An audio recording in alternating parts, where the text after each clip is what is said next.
पढ़ा है। अगर मेरे पास ये सरफेस है, this is the area vector of the surface, this is the area vector, ये मेरे पास सरफेस है और ये इसका एरिया वेक्टर है। अगर मैग्नेटिक फील्ड लाइंस यहां से आ रही है, यहां से आ रही है, this is the magnetic field lines, right, number of magnetic field, और इसमें कितनी number of magnetic field lines pass होंगी वही इसका फ्लक्स कहलाता है। समझ आई ये बात? इसमें कितनी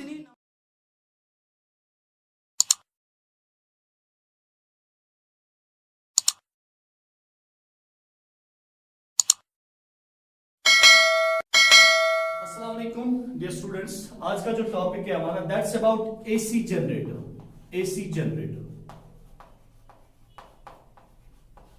एसी जनरेटर, ये क्लास 12 का टॉपिक है, क्लास 12 का ये टॉपिक है फिजिक्स का।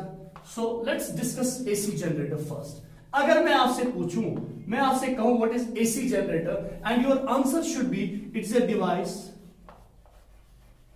it is a device that converts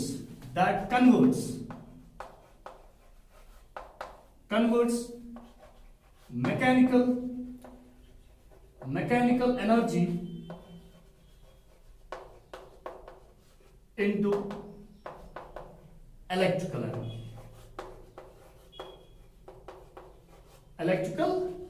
energy, device that converts mechanical energy into electrical energy। चले, कोई भी आपसे पूछे AC generator and you give this definition, right? अच्छा जी, अब हमने इसका जो क्या पढ़ना है आज, we will first talk about its construction. Construction में क्या क्या आएगा इसका, राइट? उसके बाद हम इसका वर्किंग देखेंगे, right? So construction and working हम आज इसका पढ़ेंगे। चलिए जी, सो लेट अस स्टार्ट। अगर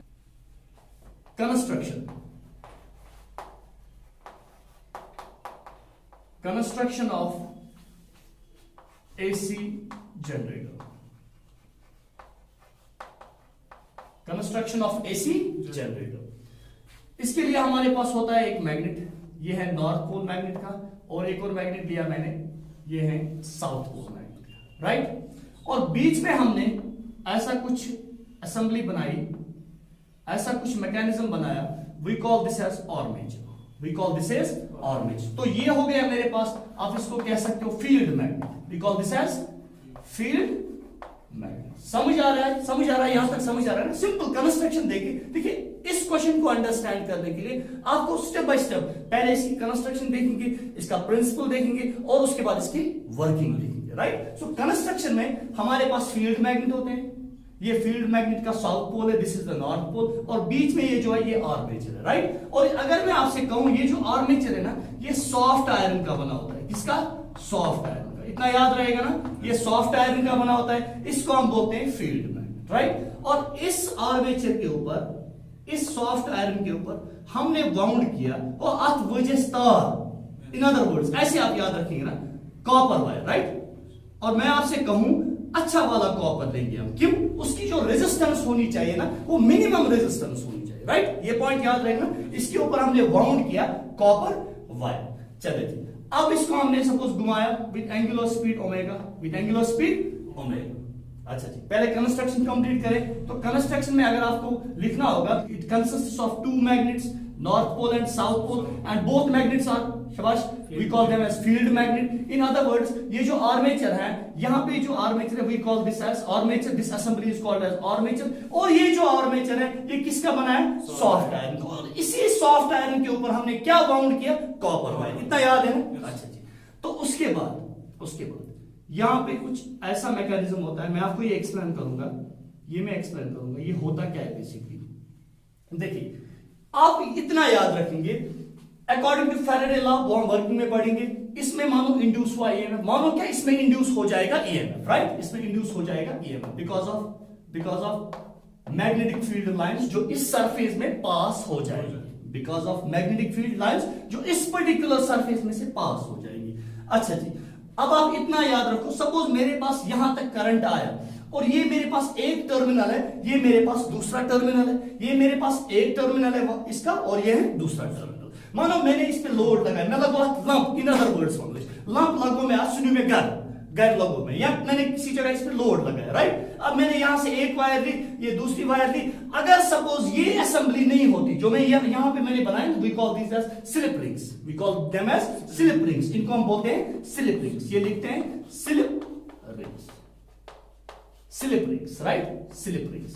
ये दोनों है, this is slip ring first, this is second. अच्छा जी, अगर ऐसा नहीं होता, अगर हम ये नहीं बनाते और साथ में इसको होता है ब्रश, ये ब्रश होता है यहां पे, this is carbon brush, carbon made up of carbon. अच्छा जी, तो यहां पे कुछ मानो ऐसा कुछ स्प्रिंग होता है, यहां पे ऐसा हमारे पास दूसरा ब्रश है नीचे, राइट, इसके साथ में हमने, अच्छा जी, तो यहां मानो ये जो कंस्ट्रक्शन, वो टर्मिनल से, इसको मैंने एक टर्मिनल के साथ इस स्लिप रिंग को बांधा, दूसरे टर्मिनल को इस स्लिप रिंग से बांधा, राइट, यहां तक क्लियर है ना। अच्छा जी, यहां पे क्या इसको साथ अटैच है, अटैच क्या है, brushes, these are called as brushes, brushes. तो ये मेरे पास B1 है, ब्रश फर्स्ट, ब्रश सेकंड, ऐसे कह सकते हैं, ब्रश 1 एंड ब्रश 2। अच्छा जी, तो यहां पे मैंने लगाया लोड, ये है लंप, मानो कुछ है, लोड है, ये मैंने लगाया लोड, यहां से एक और टर्मिनल ली, this is generator, this is generator, right. So AC generator की कंस्ट्रक्शन की बात करें, इतना ही होता है। इसमें फील्ड मैग्नेट दिया हमने, बीच में आर्मेचर है, आर्मेचर बनाया सॉफ्ट आयरन का, इसके ऊपर हमने वाउंड किया कॉपर वायर, और ये जो दो टर्मिनल्स है, एक टर्मिनल के साथ एक स्लिप रिंग बांधा, दूसरे टर्मिनल के साथ दूसरा स्लिप रिंग बांधा,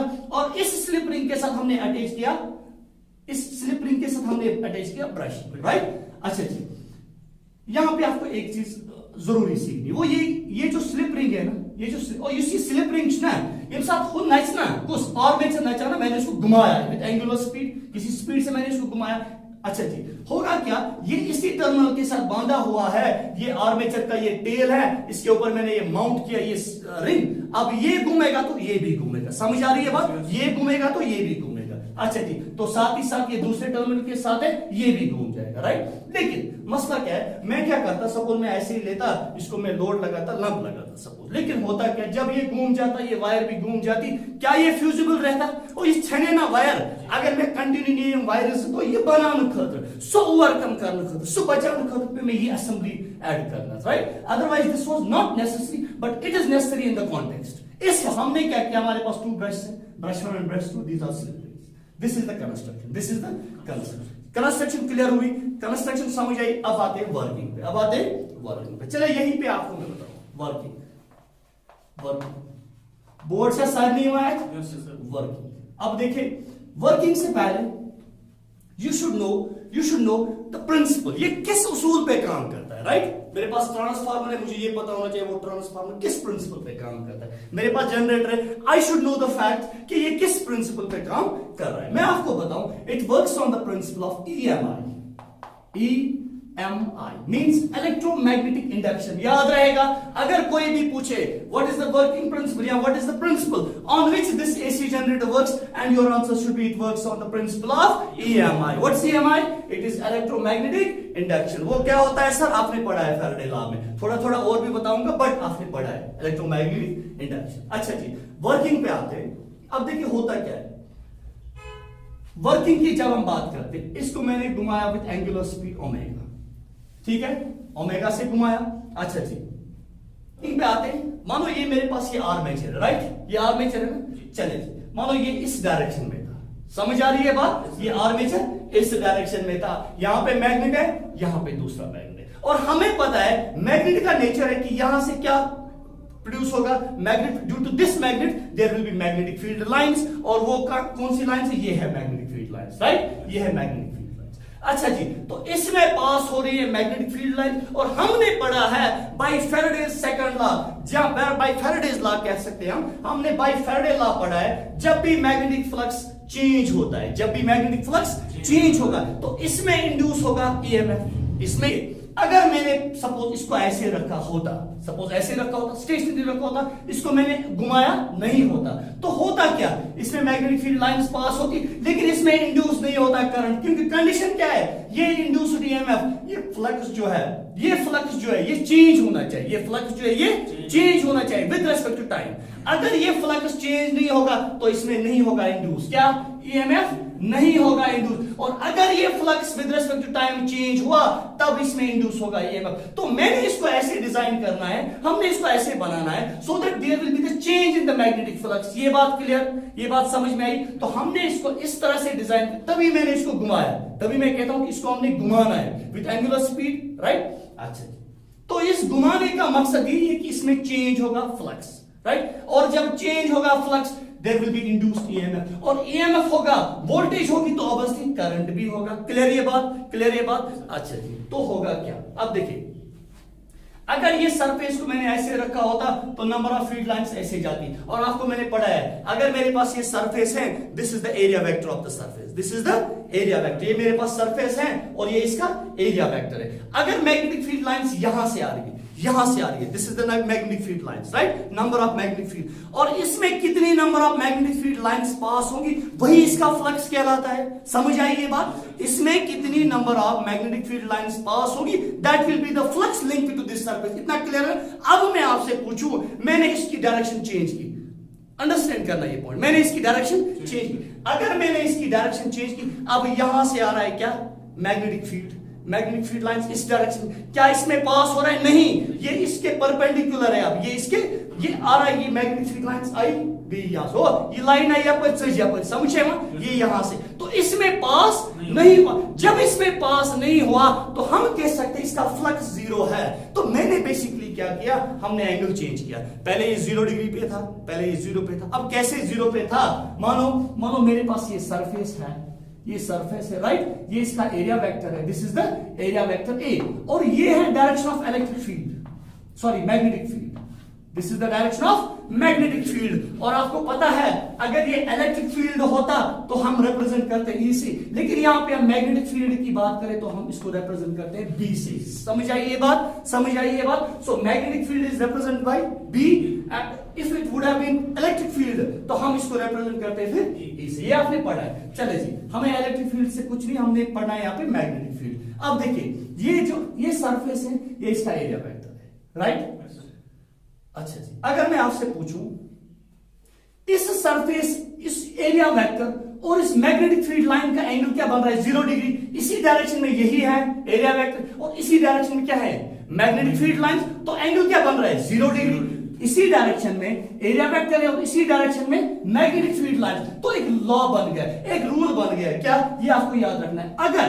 अगर इफ थीटा इज 0 डिग्री, मगर बिटवीन, ये याद रखना चाहिए, between area vector and magnetic field lines, अगर थीटा 0 होगा, अगर थीटा 0 होगा तो आपको ये पता होना चाहिए जो फ्लक्स है, फाई, जो फ्लक्स है मैग्नेटिक फ्लक्स को बी से आप यहां पे कैसे मैक्सिमम होगा? अभी पता चला ये थी मैग्नेटिक, ये थी डायरेक्शन किसकी? एरिया वेक्टर की। यहां से आ रही थी मैग्नेटिक फील्ड लाइन, जब इसी डायरेक्शन में थी तो सारी की सारी लाइंस इसमें पास हो रही थी, राइट? अब मैंने इसको थोड़ा टिल्ट किया, इस एंगल पे लिया, जरा आप देखो, अब आ रही है, सपोज 10 लाइनें आ रही थी, अब एक लाइन पास हुई, दूसरी लाइन पास हुई, तीसरी लाइन इधर से गुजरी, चौथी लाइन इधर से, अब इसमें 2 लाइन पास हुई, 10 लाइनें पास नहीं, तो हम कहेंगे इसका फ्लक्स अब कम है एज कंपेयर टू जब थीटा 0 था। समझ आई ये बात? तो थीटा जब वेरी होगा, जब ये 90 पे पहुंचे तो सारी की सारी लाइन साइड से पास हुई, तो इसका फ्लक्स था ही नहीं उस टाइम। ये बात क्लियर? सो हमने क्या रूल क्या बना, ये किस पे डिपेंड करता है? थीटा पे डिपेंड करता है। जब थीटा 0 होगा तो मैग्नेटिक फ्लक्स इसका कितना होगा? मैक्सिमम होगा। समझ आई ये बात? अच्छा जी, अगर मैं आपसे कहूं, this will be the question for you, अगर मैं आपसे कहूं जब थीटा 90 होता है, क्या इसमें फ्लक्स था उस टाइम? क्या इसमें फ्लक्स था? नहीं था। So flux is 0, flux is 0। समझ में आई बात? क्यों 0 था? सर एरिया वेक्टर और मैग्नेटिक फील्ड लाइंस का एंगल बन रहा था 90 डिग्री। क्लियर ये बात?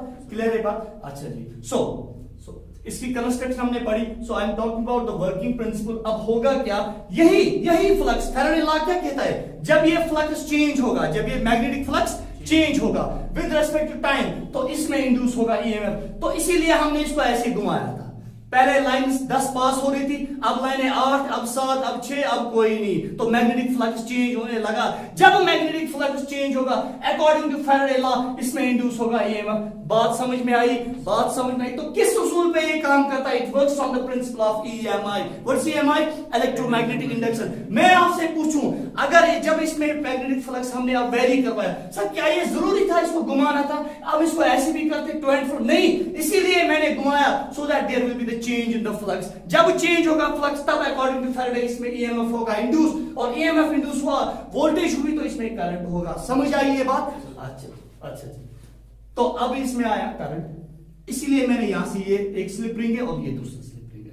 सर अभी आप जब हमने कंस्ट्रक्शन पढ़ी, आपने ये नहीं पता ये ब्रश का काम क्या है। देखिए ब्रश मैंने इसको अटैच किया, ब्रश मैंने अटैच किया, मैंने थोड़ा सा मानो स्प्रिंग लगाया इसको, छोटी सी स्प्रिंग लगाई ताकि ये इसके साथ स्लाइटली टच में रहे, स्लाइटली टच में रहे। देखो होगा क्या बेसिक, ये ब्रश है, ये स्लिप रिंग है, स्लिप रिंग घूम रहा है बिकॉज ऑफ आर्मेचर, क्योंकि आर्मेचर घूम रहा है तो स्लिप रिंग भी घूम रहा है। तो जब स्लिप रिंग घूम रहा है, लेकिन ये हमेशा इसके टच में है, ये हमेशा इसके टच में है, ये घूम रहा है तो ये हमेशा इसके टच में है। तो आप ऐसा समझो, यहां से करंट आया, इसमें पास हुआ, तो हमने बीच में लगाया लोड, आगे लगाया load. So is this clear? अगर मैंने ये लगाया नहीं होता, मैंने अभी बताया अर्लियर आई टोल्ड यू कि अगर ऐसा मैकेनिज्म नहीं होता, तार लगे वर इच्छा समझ सो ये ओवरकम करने खुद लगे नहीं wire this brush right, this is brush and this are slip rings. ये क्लियर हुआ ना?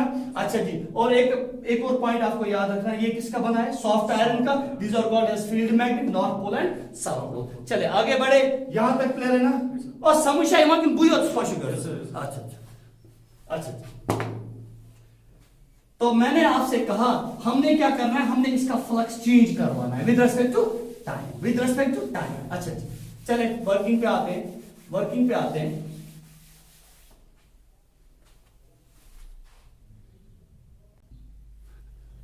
अच्छा जी, चले वर्किंग पे आते हैं राइट। मैंने कहा ये फाई अगर हम देखें, इसका मैग्नेटिक फ्लक्स कितना होगा? शाबाश, अभी मैंने कहा शाबाश, हमने पता है by definition it will be A dot B, vector A dot B. अब वेक्टर ए क्या है? This is the area vector. अब बी क्या है? These are the magnetic field lines. समझ आई बात? इसी का हमने डॉट प्रोडक्ट किया है, क्लास 11 में पढ़ा है आप लोगों ने वेक्टर में। अगर हम dot product of two vectors करते हैं, जब हम dot product of two vectors करते हैं, तो हमारे पास शाबाश what will be the result? चले इसको मैं रब करता हूं। आपने नोट किया था? अगर नोट नहीं किया, वीडियो को पॉज करें, बीच में इसको नोट कीजिए। अच्छा जी, आगे बढ़े, शाबाश। तो मैंने कहा magnetic flux phi will be equal to dot product of two vectors. अब ए डॉट बी किया तो आपने पढ़ा है ये किसके बराबर आएगा? ये आएगा ए बी कॉस थीटा। कैसे कॉस थीटा आया? Dot product of two vector है right, dot product of two vector. अगर क्रॉस प्रोडक्ट होता तो साइन आता, तो यहां पे इसीलिए हमने लिया क्या? Cosine right, so cos theta. अच्छा जी, तो phi will be equal to A B cos theta. अच्छा जी, आप लोगों ने पढ़ा है, जब हमने रोटेशनल मोशन पढ़ा होगा शाबाश, कहां पे? क्लास 11 में। अगर मैंने बोला आपसे, चले जी ऐसे एग्जांपल लेते हैं, यो कहना मेनी शार्प ऑब्जेक्ट, या मैं मूव हो रहा हूं, या एक गाड़ी चल रही है अलोंग दिस डायरेक्शन, ये इसकी लीनियर मोशन है। क्या है? लीनियर मोशन है, लीनियर डिस्टेंस पे ट्रैवल की। और हमें पता है जब हम लीनियर मोशन की बात करें तो वेलोसिटी होता है क्या? Displacement upon time. एक बॉडी कितनी डिस्प्लेसमेंट ट्रैवल करेगी, कितने टाइम में, that will be the velocity of that right. अच्छा जी, अगर मैं आपसे कहूं इस वक्त कोई पार्टिकल जो है या कोई बॉडी है वो एक सर्कुलर पाथ पे चल रही है, this is the radius of the circular path. अब ये बॉडी ये से नहीं घूम रही है, सीधे नहीं जा रही, अब ये ऐसे चल रही है। समझ आई बात? ये बॉडी, ये पार्टिकल, ये गाड़ी, या मैं, चलो कोई भी लेते हैं, मानो यहां पे थी, पोजीशन ए पे थी ये बॉडी राइट, पोजीशन ए पे थी। अब ए से लेके इसने कोई डिस्टेंस ट्रैवल की, ये पहुंच गया पोजीशन बी पे। क्या हम कह सकते हैं इसने कोई एंगल ट्रैवल किया? क्या इसने कोई एंगल बनाया while travelling from A to B? बिल्कुल बनाया होगा। क्लियर ये बात? तो हम कह सकते हैं ये जो इसने डिस्टेंस ट्रैवल की, ये क्या है? दिस इज द थीटा, और इसी थीटा को हम कहते हैं angular displacement. This theta is called as angular displacement. अच्छा जी, अब इसकी वेलोसिटी की बात करें, इसकी एंगुलर वेलोसिटी वो होती है ओमेगा, वो किसके बराबर होगा, वो होगा थीटा बाई टी। कितना एंगल क्रिएट करेगा, कितने टाइम में, या कितनी डिस्टेंस ट्रेवल करेगा, कितने टाइम में। अब इसने डिस्टेंस कितनी ट्रेवल की, थीटा। क्लियर ये बात। So angular velocity omega will be equal to theta by T. क्या मैं यहां से आपको बताऊं theta will be equal to omega into T. अब बोर्ड से आए थे वहां, अच्छा जी। क्या मैं आपसे बोलूं कि थीटा जो है, चले यहां पे देखते हैं, थीटा जो है यहां पे अगर हम देखें थीटा किसके बराबर आएगा, ओमेगा इनटू टी। लिख सकते हैं, बिल्कुल लिख सकते हैं। थीटा इसको मल्टीप्लाई किया, राइट, सिंपल मैथमेटिकल ऑपरेशन किया, so theta will be equal to omega into t. क्या मैं थीटा के बदले ओमेगा टी लिख सकता हूं, बिल्कुल लिख सकते हैं, राइट। ये क्लियर हुआ ना, मैंने कहां से लाया, और अगर भैया देखा ना डायरेक्ट ओमेगा टी तो ये का ही होने, राइट। अब समझ में आया कहां से लाया, तो मैं क्या लिख सकता हूं, मैं लिखूंगा five will be equal to, शाबाश, A B cos of omega T. यहां तक क्लियर है, ये समझ में आई ये बात, ये इक्वेशन समझ आई कहां से लाई हमने, चले। लेकिन यहां पे एक पॉइंट याद रखना, ये जो मैग्नेटिक फ्लक्स है ना, this is for one turn of coil, लेकिन हमारे पास कितनी है, 1 2 3 4 नंबर ऑफ टर्न्स। क्या मैं कहूं इस टोटल आर्मेचर का फ्लक्स होगा, शाबाश, कितना लिंक्ड होगा n इंटू, अब हम नंबर ऑफ टर्न्स इसको मल्टीप्लाई करेंगे, n मल्टीप्लाई करेंगे ना, क्योंकि ये नंबर ऑफ टर्न्स है। So m a b cos of omega T. समझ आई बात, क्यों लिखा हमने n, because it has n number of turns. This was flux linked with one turn, समझ आई बात, one turn of the coil, लेकिन we have number of turns, so इसीलिए हमने n इसको मल्टीप्लाई किया। यहां तक क्लियर है ना, चले जी, इसको मिटा दें,